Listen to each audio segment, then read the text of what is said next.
Caucus cacti. ये दवा अमूमन तो रोजमर्रा की सतही और आर्जी बीमारियों में काम आती है, लेकिन बहुत गहरा असर करने वाली दवा है और जिन दायरों में काम करती है उनमें क्रॉनिक डिजीज को भी दूर करने की सलाहियत रखती है। इसलिए इसको सिर्फ आर्जी न समझें। इसकी चोटी की इलामतें क्या हैं? हाँ हाँ अच्छा ठीक। धागा है, इसका धागा गायब होना इसकी खास इलामत है। नाक से निकलेगा तो धागा, बच्चा खींचेगा तो धागा से निकलेगा।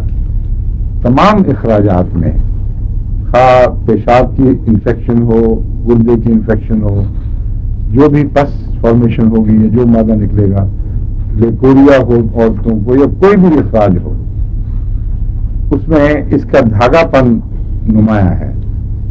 जहां लेस, सिर्फ लेस ना हो बल्कि जैसे बटा हुआ धागा होता है उस तरह वो खुलता है। बाज दफा इसकी पीप को आंख से निकालें तो वो खुलना शुरू हो, जैसे नॉट खुलती है और बुना हुआ जिसका स्वेटर बाज दफा खुलना शुरू होता है ना, उधरता है, उस तरह इसकी पीप का धागा उधरता है और वो इसकी खास इलामत है।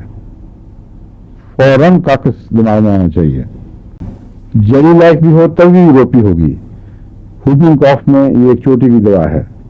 इस इलामत में काली बाइक्रम भी इससे मुशाबे है।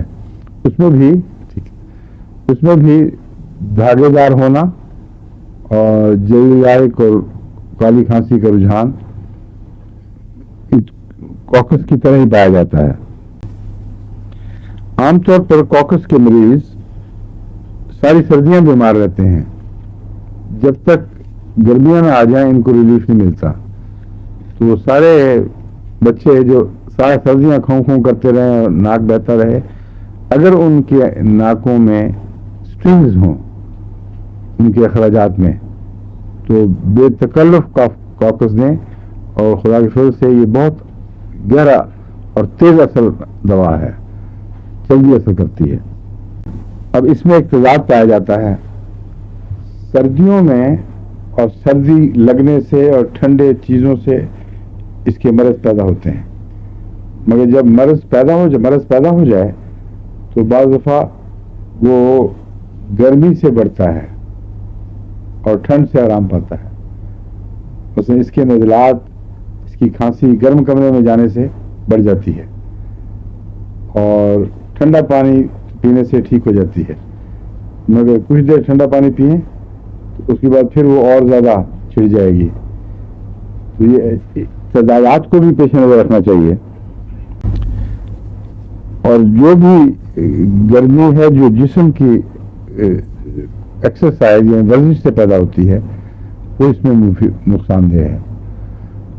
तो सर्दी, बैरूनी सर्दी लगने से बीमारियां जड़ पकड़ती हैं, पैदा हो जाती हैं, लेकिन उनकी इलामतों में तेज़ी आती है जिस्म की अंदरूनी गर्मी से या बाज़ दफ़ा बैरूनी गर्मी से भी।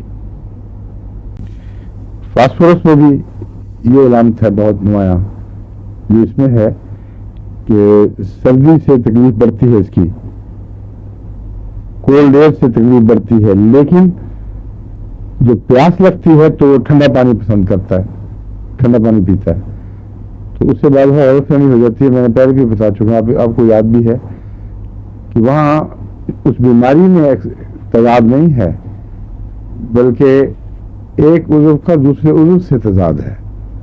इसको कंफ्यूज नहीं करना चाहिए। जो कॉकस है कि इसका बीमारी के अंदर उसी उज़्व में तजाद पाया जाता है, यानी खांसी सर्दी से बढ़ेगी, सर्दी के मौसम में पैदा होगी, लेकिन ठंडा पानी पीने से उसको सुकून मिलेगा, क्योंकि अंदरूनी गर्मी इसको एग्रावेट कर रही होती है और वो वक्ती तौर पर अंदरूनी गर्मी और सोजिश को कम करता है ठंडा पानी। फास्फोरस में सर्दी बढ़ाएगी मर्ज को, जो नज़लाती मर्ज़ें हैं, लेकिन जब मेदे में आग लगेगी और पानी पिएगा तो पानी ठंडा पिएगा। इसलिए वो एक उज़्व का अंदरूनी तजाद नहीं, एक उज़्व में और हालात हैं, दूसरे उज़्व में और हालात हैं।